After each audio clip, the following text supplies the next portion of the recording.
Thank you for inviting me to speak today.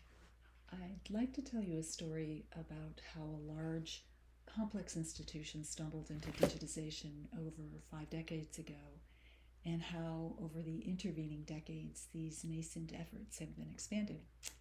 The institution I'm talking about is, of course, the Smithsonian, and our long history of digitization is probably best described as evolutionary rather than revolutionary. Before I delve into the heart of the story, though, I'd like to give you a bit of background about the Smithsonian. We are the world's largest research museum and educational complex, and although the public perception of us is that we are one entity, the reality is that we are made up of several component parts. We have 19 museums, most of which are clustered on or near the United States National Mall in Washington, D.C., and each museum has a great deal of autonomy. Each has a director, a budget, a staff, etc. But collectively, these museums hosted over 30 million visitors a year. Now, the United States Congress just approved 2 new museums for the Smithsonian complex, the American Women's History Museum and the National Museum of the American Latino. So in a decade or so, our complement of museums will rise to 21. We also have 9 research centers, which are scattered further afield, from our Astrophysical Research Center in Cambridge, Massachusetts, to our Tropical Research Center in Panama. And we have a zoo in Washington, D.C., and botanical gardens and greenhouses in Washington, D.C. and Maryland. Our staff is quite large. We have a total staff of about 6,000, and we have hundreds of researchers who work in over 100 countries, so we have quite a global footprint as well. Our funding base is pretty diverse. About 60% of our budget is funded by the United States Congress, but the remaining 40% we have to raise from private donations, foundation grants, partnerships with the private sector, and licensing and various retail concessions. So our organizational size and diversity makes us unique, and it makes us a nexus for research and education. But it comes with enormous challenges, particularly around the area of digitization. The foremost challenge is the size of the collections themselves. We have 155 million objects and specimens, and this number will increase because we are an actively collecting institution. So we have these objects which we collect in multiples, like natural history specimens, where it's not at all unusual to get a collection of 4 million or even 20 million objects at one go. But we also have what would typically be seen as one-of-a-kind art, history, and cultural objects. So the diversity and the size of our collections are formidable, but equally formidable is the fact that we can exhibit very little of it, estimated at less than 1% is exhibited at any one time. So given the scale of our collections, it was natural that the Smithsonian began turning to what was then called automated data processing, when it first came into industry in the 1960s. Primarily, we did this to gain inventory control of our vast holdings. But despite this early start into the digitization arena, we had very little to show for it after the first 40 years. About only 1 million objects had a digital record or digital image. The reason for this was that in these early years, our digitization efforts were ad hoc and piecemeal, undertaken by individuals for very specific and localized needs, such as an exhibit or a loan or a catalog. And while this kind of digitization is important, it doesn't appreciably increase the number of digital assets across an institution as large as the Smithsonian. More problematic, though, was the fact that these efforts tended to be what we call one-and-done projects. They were undertaken by early adopters who had other full-time duties and tended to forget about the assets after they served an immediate need. So really nobody was making efforts to see that these assets would be sustainable for the long term, and nobody was reviewing their overall quality or deciding if they could possibly be leveraged for other uses.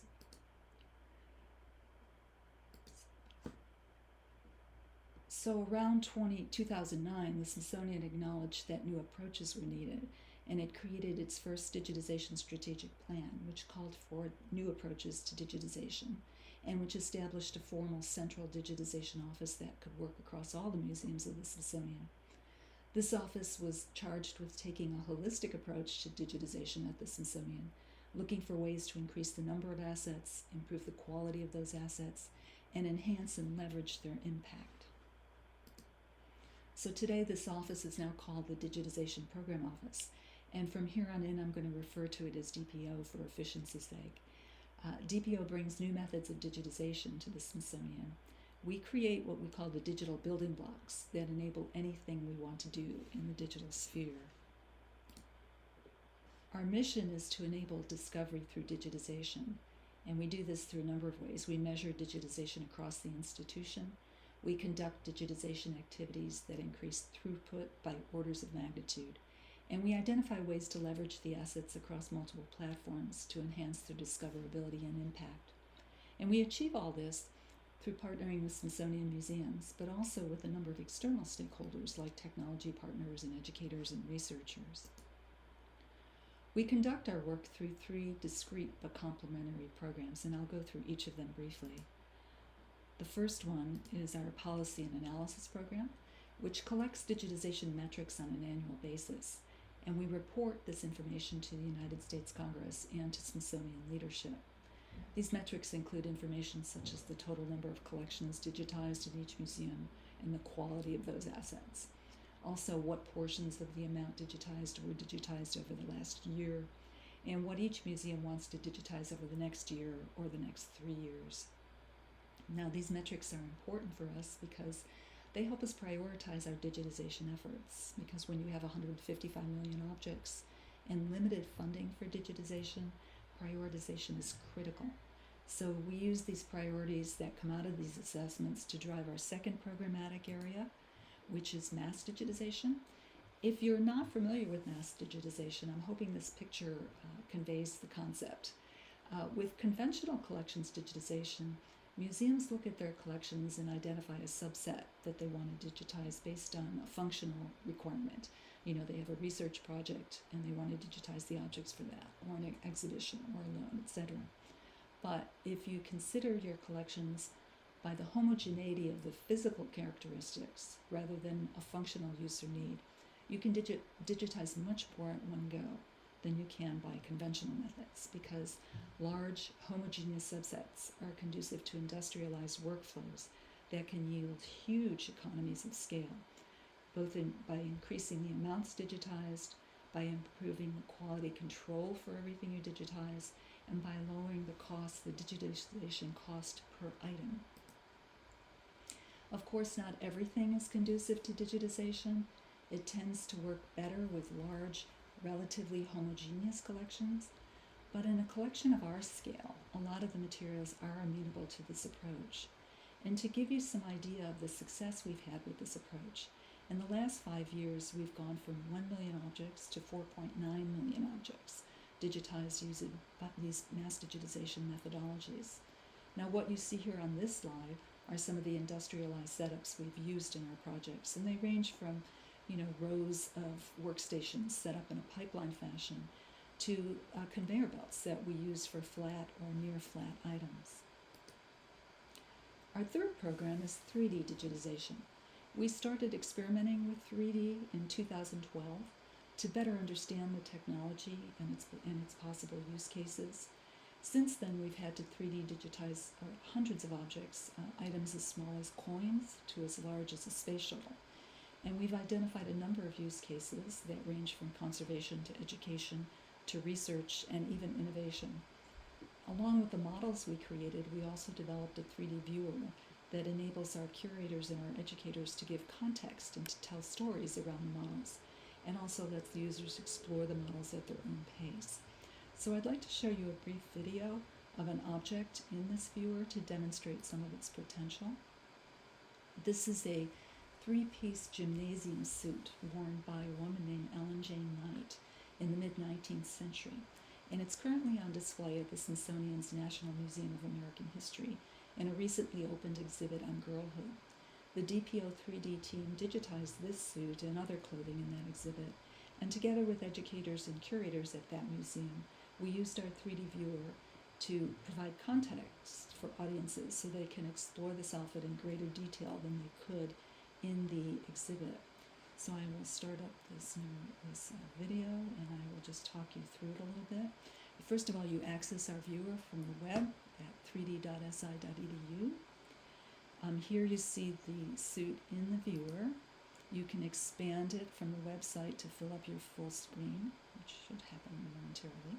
There we go. You can also turn on annotations, which generate these labels that are attached to areas of the suit of particular interest. And when you click on any of these annotations, you get this brief description telling you what you're looking at, and you can scroll and enhance the view. And here I've selected a few annotations on the front and the back. You can also use a suite of tools that come with the viewer to do things like change the lighting if you want, or to home in on a particular spot, or as I'm about to demonstrate here, to measure in the back of the bow in this instance. And by the way, the measurements of a 3D scan are very accurate because the scan at its core is data points, so you're really measuring point to point. So you can also read more about the suit, and in this instance scroll down to see some front and back photos that the curators have incorporated into the catalog record. So that just gives you a little bit of an idea of what you can do with annotations and tours in the viewer. By the way, the viewer is open source. If you're interested, you can go to our GitHub page on Smithsonian's GitHub site to find it. So these are our programs, and I'd like to turn for a second now to why we are also addressing the impact of what we're doing. Because as we scale up the creation and delivery of our digitized collections through these programs, we also recognize the need to scale up the structures that make these assets easier to use. So to that end, we're exploring new technologies, standards, and processes that make our digitized collections more useful and more usable for our online audiences. One example of a new structure that we're using with our digitized collections is an imaging standard known as IIIF. If you're not familiar with IIIF, it's an imaging standard that makes it easier for real-time sharing and delivery of images in web environments. We're also exploring various forms of machine learning to aid both collections research and collections care. Our research use cases include species identification and distribution, and our conservation use cases include identifying mercury contamination on botanical specimen sheets. But we've also used computational methodologies such as text mining with the Smithsonian annual reports, which we have 175 of those now, to uncover unheralded women in Smithsonian history. And today we're using computer vision in combination with OCR, or optical character recognition, and human transcription to facilitate metadata enrichment and record creation, and I'll talk more about that in a moment. It's important to note that new tools such as machine learning require large data sets, and now that we're creating such large data sets through our mass digitization and 3D digitization programs, we want to be able to embrace the potential of computationally driven research methodologies because they offer new ways to use our collections and expand our understanding in areas as diverse as climate change, the history of collection, biodiversity, cultural creativity, and more. So having these assets now lets us do things that we could not have even imagined just a few short years ago. Having this critical mass of assets also allowed the Smithsonian to deliver the largest open access release to date in the cultural heritage community, with 3 million objects and 3D models, 14 million metadata records, and basically covering 175 years of collecting information on these particular open access release items. This result has been totally transformational for the institution. We find that audiences are using these materials in really creative and innovative ways that meet their needs and their interests. And internally, concerns about relinquishing control have been diminished significantly since we see how widely they are used and accepted. For DPO, providing these kind of digital building blocks has been integral to the museum's and the Smithsonian's efforts to reach broader audiences on their terms. Now, we released our open access initiative offerings in February of 2020. In March of 2020, all Smithsonian facilities were closed due to the COVID-19 pandemic, and staff were ordered to work from home, telework. The abruptness of the pandemic shutdown left us all with little time to consider the impacts on our work. And in DPO, where we had spent the first 5 years experimenting in building workflows and processes that we then operationalized for the last 5 years, we have been going at a pretty good clip and pretty good pace with our digitization. But the closure of all facilities, including storage facilities, left us with a challenge of how could we continue to digitize without access to collections. And this was particularly critical for our mass digitization team. So we asked ourselves, well, what can we do that aligns with our mandate to increase the quality and quantity of collections for enhanced discoverability? The answer for that is apply our experience with mass digitization to our collections records. Now let me explain why records digitization is so important for us.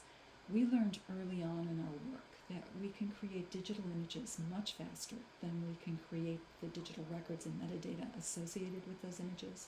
And this has always been a concern to us because it does no one any good to have a number of digital images that cannot be released or won't be released by the museums because their metadata is poor or absent. And the truth is, it's not that we don't have the metadata, it's that much of it has not been digitized at all, or in a way that makes it amenable to discovery and access in digital systems. As an older institution, the Smithsonian has a vast array of collections records that are largely analog. These beautiful ledger books, we have volumes of those, catalog cards which are in both typescript and handwritten, and labels that accompany specimens that are thrown into boxes or drawers, as well as extensive field notebooks. So we had been moving more in this direction anyway, and 3 years ago we started an informatics program within our mass digitization program to try to identify problems with digital records that might be amenable to automated solutions. But of course the pandemic provided us with an opportunity now to forge ahead in this area full time. Unlike object collections, most of the museums are not adverse to letting these kinds of materials go off-site for digitization. So we moved all our mass digitization resources from creating digital imagery of objects to creating and improving digital records. Because mass digitization is all about increasing throughput through automation, we looked at how we could do that with complicated records, such as this catalog card from our Cooper Hewitt Smithsonian Design Museum, which is located in New York City. The museum needs to get the metadata off of these catalog cards and into their database. Now you can have a person transcribe each card, but that can get expensive, and it doesn't really scale well for us because our museums have tens of thousands of these cards, hundreds of volumes of those ledger books you saw on the previous slide, and field notebooks, etc., where all of this metadata and catalog records exist. So our informatics team has been experimenting with OCR, computer vision, and human transcription to devise a more scalable solution for some of these digital record creation. These cards you see here, like this one, have been analyzed via a computer vision algorithm. And what you see on these cards are information that are surrounded by what are called bounding boxes. Information surrounded by green boxes means the computer has identified the word or words with a very high confidence level. Those bound with yellow have a lesser confidence level, and those bound by red have a very low confidence level. Now the great thing about catalog cards is they all have the same format from one card to another. So where you see a country, and you'll have the information following it, you could be pretty much assured it's a country, and you'll find that from one card to another. So what you can do is create scripts that take information in the bounding boxes on the catalog cards and copy them into the appropriate database field. We would do that with the information in the green bounding boxes, because the computer interpreted that with very high levels of confidence for that data. Now, depending on the museum, we may also do this for the data in the yellow boxes, but we would very likely leave the data in the red boxes to human transcription. But all of the data, no matter how it gets extracted, would be subject to a quality control process, which we are also trying to automate to minimize the need for extensive human labor. Now, why is all of this important for us? Because basically, it increases the speed at which we can create these records, and it saves us time and money. Professional transcription services in the United States charge about 10 cents to transcribe each field, and then 20 cents to do quality control on a whole card or record, as you can see here. And when you have tens of thousands of these, or hundreds of thousands, and in some cases millions, time and money, the savings is really significant. Now, while our mass digitization team has made a significant shift in its work plan during the pandemic towards creation of digital records, our 3D team did not have to make such a pivot because, somewhat fortuitously, they had already paused their nearly full-time 3D scanning efforts and started turning towards developing a 3D infrastructure to automate the creation, preservation, and delivery of 3D assets. Now, if you've ever undertaken 3D digitization, you know that it is extremely resource intensive and expensive. We have a lot of 3D models, and we have a lot of curators who come to the Smithsonian with their own 3D models. Plus, we want to create a lot more models from our collections, but we need to find a scalable way to do this. Now, the schematic you see here is a very high-level view of what the 3D team is now developing, but it's basically an infrastructure that will include automated capturing processes, file processing processes, a repository management system, as well as a tool to author content in our Voyager viewer, and an API to deliver these models to various platforms. Right now we're focusing on our Voyager viewer, but further down the line we will be working on the API for delivery to VR and AR platform, web-based viewers of other sorts, research platforms, and even desktops. So our 3D team has been focusing on this development work for over 18 months now, and they can easily do this in a distributed fashion via Telework. So what's next on our horizon? This is where we presently are, and we're mapping out where we need to go. We have several areas that we need to do work on. We are guided by the Smithsonian's current strategic plan, which calls for us to become a more digitally astute organization to make it possible for us to deliver on our mission in a more digitally focused world. And the pandemic has certainly given a new sense of urgency to all of us in this endeavor. The novelist Arundhati Roy, in an article she wrote for the Financial Times, talked about how the pandemic is a portal. And for us, it's a portal to new opportunities, ones that we might not have gotten to for quite a while because of all the competing priorities that come with an institution as large and as complex as the Smithsonian. So one of these opportunities is ensuring that our digital assets are as accessible as possible on digital platforms. Now, we're behind the curve on this, but we're working to catch up fast to make sure that all our digital properties, be it websites, social media, platforms, kiosks, are accessible to people with disabilities. And we now have an office in place with the staff to help us move forward in this regard. Finally, our long legacy of digitization is revealing larger philosophical and moral issues that are making us assess and take stock of how and why we digitize, as well as what we digitize.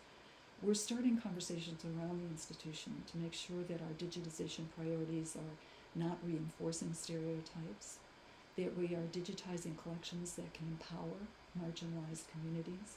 And this becomes very important locally at the Smithsonian because we recently embarked on an initiative called Race, Community, in Our Shared Future. And one of the threads of this initiative is to consider how we can digitize more collections that serve underrepresented communities. We also have to make sure that the efforts we're undertaking are benefiting those in the ways we hope they are. One of the things the pandemic has shown is the extraordinary need for content for online learning. And although we've been providing that content, we have learned we are not providing it necessarily in the ways that school districts need. And if we want to be a partner with these districts, particularly in the United States, we need to rethink of how we repurpose our digital assets in ways that they can use them seamlessly. We also need to consider our digital documentation. How do we address the biases, the prejudices, and the exclusionary terminology that exist in our documentation? Not just our digital, truly, but also our analog. We have 175 years of collecting objects and information. How can we work on making that information more inclusive, both the past information and what we collect in the future? So these are some of the things we're thinking about next. Nearly all Smithsonian employees are still teleworking, and while the situation has done a lot to make everyone at the institution more facile about using digital tools and thinking about digital access, we still have a long way to go to become a more digitally astute organization. So to that end, the Smithsonian recently advertised for a position of head of digital transformation to help us build these competencies and to move us further, faster. So thank you for your time, and I would welcome your comments and thoughts. Thank you.